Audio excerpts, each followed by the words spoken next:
Welcome to Living in Beauty. It's Friday, December 19th, 2025, day 3,441 on the road, and we are back in the States. Happy holidays to all. Thank you for waiting for us. We've just returned from a 3-month European-style sabbatical. We feel rested, restored, and just smug enough to pretend this was all part of a carefully executed life plan. In truth, our surprise 50th wedding anniversary trip to Vienna, Austria was launched by Beauty and the Beast, a bathroom faucet, and Billy Joel. Aging in places in the great state of delight still suits us fine. Beauty and the Beast continues to hold us in suspense, if not in youth. Someday, they say, self-healing Airstream trailers and Ram trucks will roam the highways. Imagine that. RVers will gather around the campfire, pressing the old folks to tell stories about how repairs were once accomplished with 60% ingenuity, 30% profanity, and 10% gorilla tape. I like tech. New tech, old tech, especially when it expands boundaries. 10 years ago, a used trailer and truck came into our lives and rewired our retirement expectations, enhancing our recreational and housing options. Because they were new to us, we expected a great deal from Beauty and the Beast. 75,000 miles in 10 years, including an overland journey to Alaska from San Diego and back. We don't just fix things, we're proactive, which means the to-do list is never finished, only temporarily ignored. For instance, last December, while wintering at Sun Outdoor San Diego Bay, a 10-minute do-it-yourself plumbing job on the bathroom faucet triggered a full bathroom remodel. Shopping for plumbing supplies and squeezing my hands and fingers into sharp, tiny crevices is not my preferred resort activity. Fortunately, in the midst of the grueling month-long project, a winter storm blew in, blessing us with a 3-day ceasefire to take naps, make soup, and groove on oldies.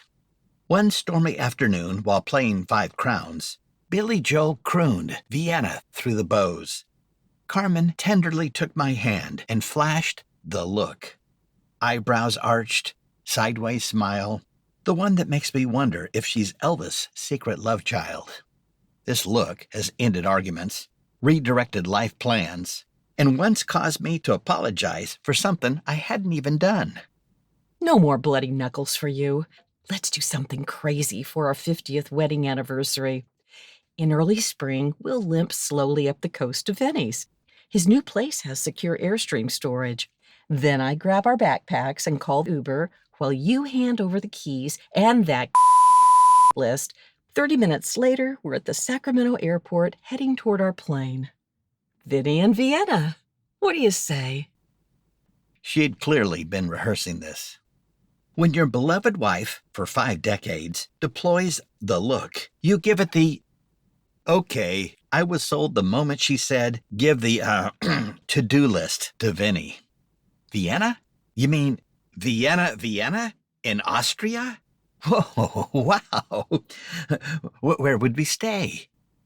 I take that to mean it's a go, She said as she scrolled her iPhone. No worries. I've been texting property owners. Hey, 50 years of marriage is a big deal. In our youth, most couples celebrating their 50th anniversary looked like they'd been temporarily released from nursing care for the event. Life has been good to us. We should celebrate.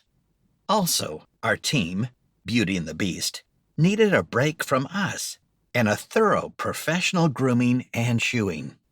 The only cringy part of the plan concerned apartment life. Would we adapt? Could we? For the past 10 years, we've treasured the freedom to wake up to crashing Pacific waves and to fall asleep the same night to a frog serenade in a desert oasis. Why? Compromise. I'm a coastal guy, and Carmen prefers desert solitude. Beauty and the Beast balances the extremes. Sure, mobility is more challenging than living in a house, but what some call heavy lifting is, to us, uplifting. like a pinch of shaved salt sprinkled atop a sacre torte. Harsh, gritty, complex, unexpected, but in a good way.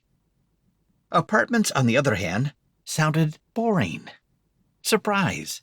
We took to our historic award-winning rental apartment in Landstrasse as if guided by evolutionary instinct, oohing and ahhing over every mundane feature. The apartment was more than a place to recover from jet lag. It became a base of operations for summer mornings at the pool and afternoon naps before opera and philharmonic performances. It wasn't merely a place to put up our feet after museum days and soak them after long walks over cobblestone streets.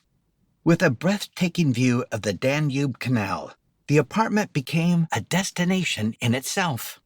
With the characteristic high ceilings, herringbone floors, live plants, beautifully appointed bathroom with washer-spinner, a sleek, modern, fitted kitchen, and my new best bro, an espresso coffee machine.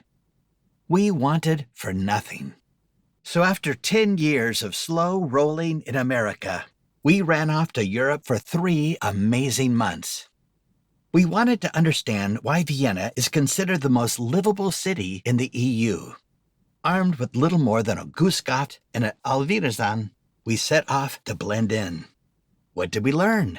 First, that this old city has layers. There must be 50 Viennas in Vienna.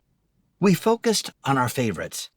There's daytime Vienna and nighttime Vienna, outside Vienna and inside Vienna, deadly serious don't mess with me Vienna, and don't worry, be happy Vienna. And most famously, there is savory Vienna and sweet Vienna. For us, so many Viennas and so little time. It was exhausting, deliciously exhausting. This ambitious, hard-working city runs on a meticulously tight schedule, because if it doesn't, there's hell to pay. So we got cracking. Vienna is a cultural melting pot of 2 million souls. Centuries of migration and housing shortages have driven innovative development, serving generations of families with quality homes in functional, desirable neighborhoods. This mecca of accessible housing is a cultural response that values housing as a human right. Like everything in Austria, public housing is constructed to last. We rarely strayed from our usual living in beauty monthly budget, while losing ourselves in the dense forest of old-growth architecture. Our Landstrasse Zinshaus is virtual poetry. Layered like a sonnet, it spirals from its underworld basement into the heavens in measured stanzas, rhymed and metered over a shared courtyard, a classic of the Wilhelmian era. We barely needed air conditioning. Shades closed, windows opened on both sides, the building breathed. Our neighborhood in the 3rd District has served as a trading village since the 12th century. Work below, live above mixed-use buildings rise like stacked wedding cakes, figures full of promise perched on top. What better place and occasion to enjoy cake? Most mornings, we celebrated the birthplace of the croissant. Cake is easily accessed within 15 minutes on the U-Bahn, trolley, or bus. A monthly transit pass costs croissant crumbs compared to renting a car, if you can find a parking place. Public transport is punctual and civilized. Sidewalks are thoroughly divided for pedestrians and cyclists.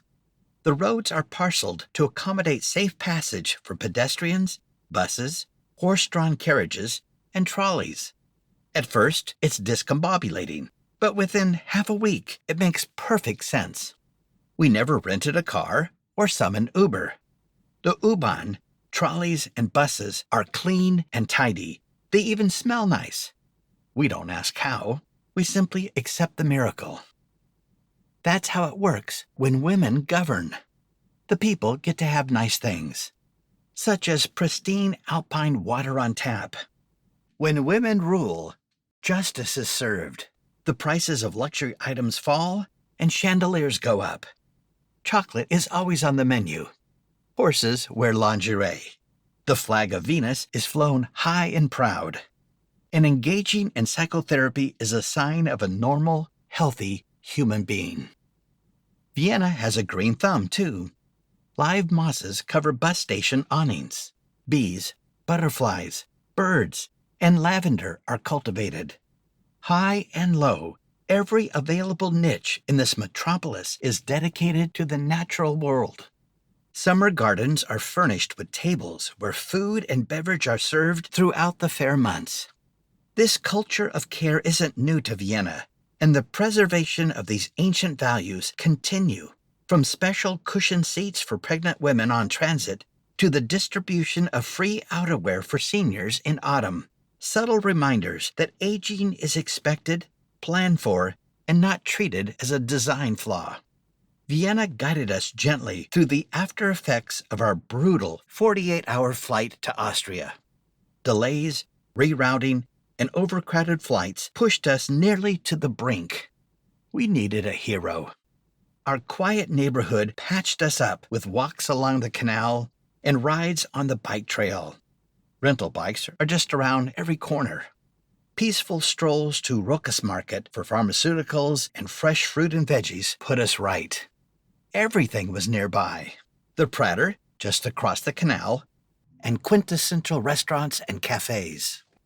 We saved museums till after the close of tourist season. With lower crowds, Carmen could enjoy window shopping, while I hung out at the park. Not all of the gardens are ornamental. We found many public gardens for fruits, nuts, and veggies, and beehives. Outdoor public gyms furnished with fitness equipment, ping pong tables, and basketball courts seem to be everywhere. The Viennese are healthy people. It's a walking city, and we covered several miles a day. We learned to stop occasionally and look up. There's always something cool up there. Vienna offers a different approach to life. It taught us that the long, winding road is a wonderful way to explore the world. But so is a bench in Village Square, with a violinist playing in the cool shadows nearby. And home can be a favorite neighborhood restaurant where everyone knows your name. A lasting marriage, we learned, is like an expansive window view that never grows old, even if you've seen it every day for 50 years. Summer days at the pool and concerts at night made the months fly by. As October winds arrived and temperatures dropped, we soaked in a world-famous hot springs, took a day trip to Bratislava, Slovakia, and imagined how lovely the city must be, all asparkle with frost and snow. We consoled ourselves at favorite haunts, where cross-cultural diplomacy is only a brewery away. Nothing captures global brotherhood better than an American in Austria, drinking a Hungarian beer crafted by a Colombian and poured by a Mexican in a Vienna tap room.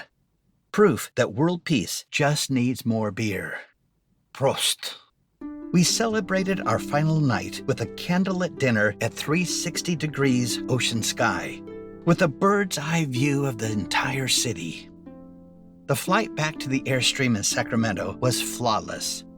Beauty glowed when we retrieved her from Vinny's, all freshened up with new awnings, ceiling fans, a toilet bidet, and miracle of miracles, a spotless to-do list. Within an hour, we were hitched up and rolling. 50 years together taught us this: love endures, homes evolve, and the right song or city can still change everything. Now, doesn't that take the cake? Seconds, anyone? Thank you for joining us in Living in Beauty. If you like this post and want to be notified when a new one is released, please enter your email address and click the follow button at the bottom of this page. For more information, check out our travel maps and facts. Okay, that's it for now. Safe and happy travels. Until next time.